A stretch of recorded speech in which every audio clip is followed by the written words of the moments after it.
Good morning 8th class. बेटा अब हमारी एक्सरसाइज 5.2 है जिसमें हमें पाई चार्ट है। तो सबसे पहले मैं आप लोगों को थोड़ा सा इसके बारे में बताती हूँ। पाई चार्ट क्या है।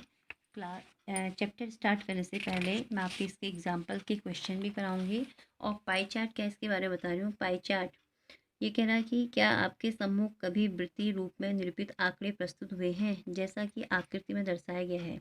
इनके कहने का मतलब है अभी तक हमने जितने आंकड़े हैं उनको प्रदर्शित करने के लिए हम बार ग्राफ इनकी आयत चित्र दंड आलेख इस प्रकार का प्रयोग करते थे, पता है ना आप लोगों को। तो लेकिन आज हम आंकड़ों को प्रदर्शित करने के लिए किसी वृत्त के अंदर उसको जो है कितने कहाँ पर कितने घंटे काम हो रहा है या यहाँ पर कितने प्रतिशत भाग कार्य हो रहा है, कितने डिग्री का काम हो रहा है, कितने डिग्री जो है का कोण बन रहा है, इस प्रकार से हम रिप्रेजेंट करने के लिए सर्किल का प्रयोग करते हैं कि वृत्त का प्रयोग करते हैं। तो इस प्रकार की आकृति को ही हम क्या बोलते हैं, पाई चार्ट कहते हैं।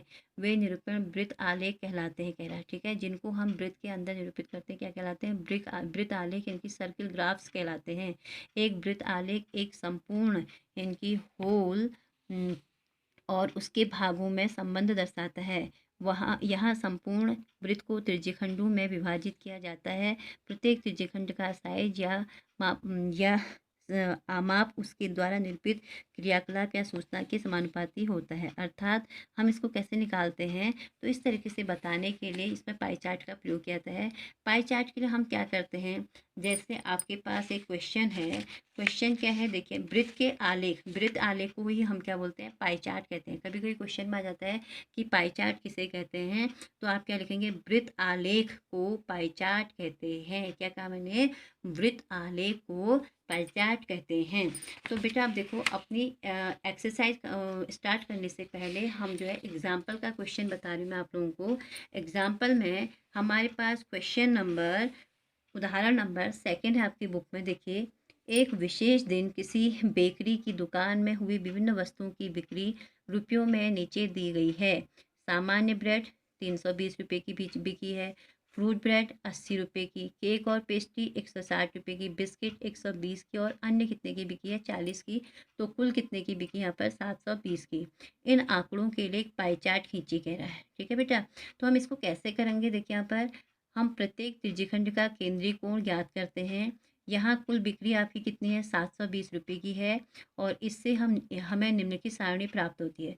देखो, सबसे पहले हम जब इसको पाई चार्ट का मतलब है कि किसी वृत्त पर दर्शा रहे हैं, तो वृत्त का संपूर्ण केंद्रीय कोण जो है वो पहले कितने डिग्री का होता है पता होना चाहिए आप लोगों को, 360 डिग्री का होना चाहिए।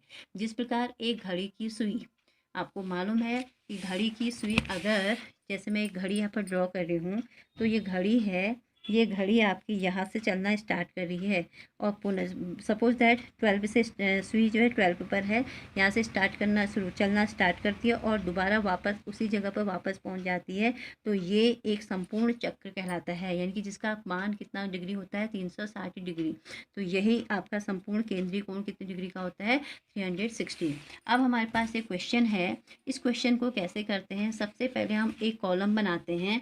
तो हमें यहाँ पर दिख रहा है वस्तु, उसके बाद बिक्री, फिर संपूर्ण का भाग और फिर क्या दिख रहा है आपको, केंद्रीय कोण। तो हमने देखा सामान्य ब्रेड की बिक्री कितने रुपए की हुई है, 320 की हुई है, ठीक है। फिर हमने देखा और बिस्किट की कितनी की हुई है, 120, केक और पेस्ट्री 160 और फ्रूट ब्रेड 80 की और अन्य कितने का, 40। इस प्रकार हमने जब इन सबको जोड़ा तो हमारा कितने रुपए की बिक्री है, 720 की बिक्री हो रही है, ठीक है। तो संपूर्ण का भाग कैसे निकालते हैं, कुल बिक्री, सामान्य ब्रेड कितने रुपए की खरीदी है, 320 की, कितने में से, 720 में से, ठीक है। तो 320 बटे 720 क्या, एक जीरो से एक जीरो कटा। हमने देखा है 32 और 72 आ रहा है, दोनों किसके पहाड़ी में आते हैं, 8 के। तो 8 को 32, 8 9 72, 4/9 आया। अब हम केंद्रीय कोण कैसे निकालते हैं, जो 4/9 आया है इसको 360 से इंटू करेंगे तो यहाँ पर हमारा केंद्रीय कोण निकल के आ गया, ठीक है। आज मैं आप लोगों को थोड़ा सा क्लियर कर रही हूँ, बाकी मैं कल आप लोगों को बताऊंगी। और इसके लिए भी आपके पास स्केल और कंपास, प्रोटेक्टर, इट मीन्स आपके पास चांदा, स्केल और जो है प्रकार जरूर होना चाहिए, ठीक है, और पेंसिल। और शार्प पेंसिल चाहिए, बिल्कुल नुकीली पेंसिल का प्रयोग करना है। और किस तरीके से इसका केंद्रीय कोण बनाएंगे ये मैं आप लोगों को कल बताऊंगी। आज मैं आप लोगों को थोड़ा सा इसके बारे में बता रही हूँ, ठीक है। और बिस्किट कितने रुपए के बिके हैं? 120 के। कितने में से? 720 में से। कुल 720 की बिक्री हुई थी ना, तो 720 में से 120 रुपये की खरीदी है, तो 120 बटे 720, तो इस प्रकार इन दोनों को कैंसिल किया तो 1/6 आया। और इसका केंद्रीय कोण निकालने के लिए 1/6 को 360 से इंटू करते हैं, तो इस प्रकार 60 डिग्री आ गया, ठीक है। फिर है केक और पेस्ट्री, तो बिक्री हमारे पास कितने की हुई है? 160 की। कितने में से? 720 में से, तो 160 बट्टे 720 किया तो कितना है? 2/9 आ रहा है यहाँ पर सॉल्व करके। और 2/9 को 360 से इंटू किया तो हमारे पास कितना है? 80 डिग्री, ठीक। इसी प्रकार हमारे पास फ्रूट ब्रेड है, 80 रुपीज़ की बिक्री हुई है। कितने में से? 720 में से, तो 80/720 इक्वल 1/9 आ रहा है सॉल्व करके इन दोनों को। और 1/9 जो है केंद्रीय कोण बना रहा है कितने के साथ? 360 के साथ, तो कितने डिग्री आ रहा है? 40 डिग्री, ठीक। अन्य हमने 40 रुपये की बिक्री हुई है, तो 40 बट्टे 720 इनको कैंसिल किया, सॉल्व करें तो 1/18 आ रहा है। और 1/18 का 360 से इंटू करके कितना है? 20 डिग्री। तो इस प्रकार उपरोक्त का प्रयोग करके हम पाई चार्ट बनाते हैं। और पाई चार्ट कैसे बनाते हैं मैं आपको थोड़ा सा यहाँ पर रफ आकृति में बता रही हूँ। ये हमने एक यहाँ पर सर्किल ड्रॉ किया, ठीक है। तो सबसे पहले मैं अभी स्केल का यूज नहीं कर रही हूँ, पेंसिल का यूज भी नहीं कर रही हूँ, इसलिए मैं रफ ड्रॉ बना रही हूँ। तो आप इसको क्लास और कॉपी पर अभी मत कीजिएगा, मैं आप लोगों को कैसे बता रही हूँ आप थोड़ा इसको ध्यान से देखिए और इस तरीके से करने का प्रयास कीजिए आप लोग भी रफ कॉपी में। तो हमने देखा पहला जो है 160 डिग्री का एंगल बन रहा है, 160 का बन रहा है। तो यहाँ पर आपके प्रकार के नोक आएगी, तो इसका केंद्र बिंदु हो गया, ठीक। ये केंद्र बिंदु हुआ, तो हम अपनी सुविधा के लिए एक लाइन यहाँ पर खींच लेंगे आदि केंद्र से परिधि तक। हमने देखा पहला 160 है, ये बहुत बड़ा दिख रहा है। मैं पहले छोटे छोटे भी ले सकते हो, 160 का ले लीजिए, आपके पास चाँदा होगा, चाँदा यहाँ पर रखेंगे। अभी मेरे पास चाँदा नहीं है, तो चाँदा से हमने देखा यहाँ पे 160 डिग्री का कोण बनाया।